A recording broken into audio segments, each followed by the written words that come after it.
ప్రిమచ్యూర్ ejaculation అంటే life long problem అని చాలామంది అనుకుంటారు. నా దగ్గరికి వచ్చే మెజారిటీ ఆఫ్ ప్రిమచ్యూర్ ఇజాక్యులేషన్ కేసెస్లో నేను కామన్గా చూసేది వర్కింగ్ ప్రొఫెషనల్స్ వాళ్ళ stress, long working hours, pressure from multiple places వల్ల ఇంటిమసీలో కంట్రోల్ లూజ్ అవుతూ ఉంటారు.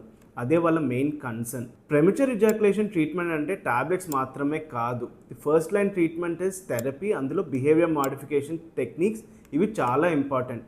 మేము కామన్గా యూజ్ చేసే టెక్నిక్స్ ఏంటి అని అంటే స్టార్ట్ స్టాప్ మెథడ్ అని అంటాం. దాన్ని అర్థం చేసుకోవాలి అని అంటే స్టిమ్యులేషన్ ఒక పీక్కి వెళ్ళినప్పుడు దాన్ని మనం బాడీని స్టాప్ చేయాలి అండ్ మళ్ళీ కామ్ అయిన తర్వాత కంటిన్యూ చేయాలి. ఇది వేరే నేమ్స్తో కూడా ఉంటుంది. దీన్ని ఎడ్జింగ్ టెక్నిక్ అని, స్టాపర్స్ టెక్నిక్ అని, ఇంకా కొన్ని కేసెస్లో స్టార్ట్ స్టాప్ మెథడ్తో పాటు స్క్వీజ్ టెక్నిక్ కూడా మనం యూజ్ చేస్తాం. ఈ మెథడ్స్ బాడీ ఇంకా బ్రెయిన్ కోఆర్డినేషన్ని ఇంప్రూవ్ చేస్తాయి అండ్ కంట్రోల్ అనేది ప్రాక్టీస్తో నేర్చుకునే స్కిల్.